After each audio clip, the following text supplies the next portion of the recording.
Russian President Vladimir Putin has vowed to ensure that Russia's security and protect Russia's borders as Ukraine intensifies retaliatory strikes inside Russia.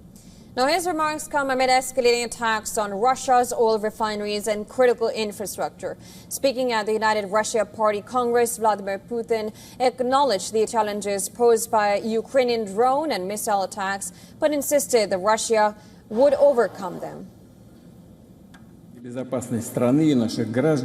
We will definitely ensure the security of the country and our citizens, the inviolability of Russia's borders for a long historical perspective. Putin's comments come after a Ukrainian drone strike on the Tuapse oil refinery in Russia's Krasnodar region that sparked a massive fire and reportedly even killed one person.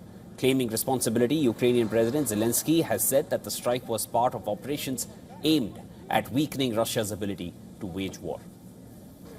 Now, Ukraine has also targeted refineries in Yaroslav and near Moscow, causing widespread disruption in Crimea. Authorities declared an emergency situation as fuel shortages and power cuts deepen following repeated strikes on logistics chains and oil facilities.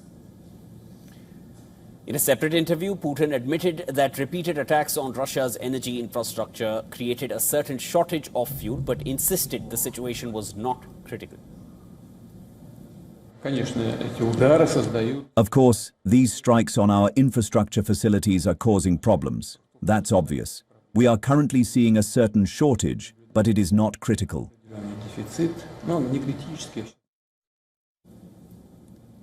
He dismissed Ukraine's latest proposals for halting long-range strikes and limiting combat to 4 regions, saying Russia would not negotiate from a weaker position.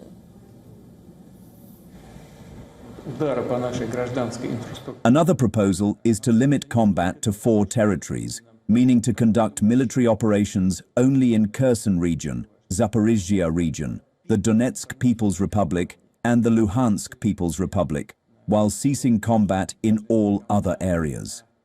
In conditions of a catastrophic personnel shortage, Ukraine's armed forces apparently believe this could be a salvage for them.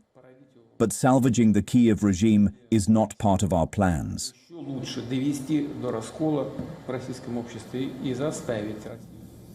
Putin said that he expects U.S. negotiators to return to Moscow once Washington concludes talks with Iran, referring to the so-called spirit of Anchorage discussions with the U.S. in 2025.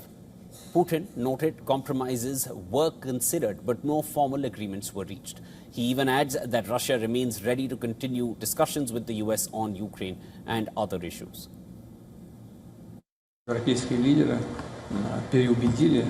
Once all the developments in the active phase on the Iran track are over, we expect to welcome the representatives of the U.S. administration with whom we have already met repeatedly in Moscow. We are ready to continue negotiations and discuss all the details, all the modalities, if not of agreements, then of the topics discussed in Anchorage.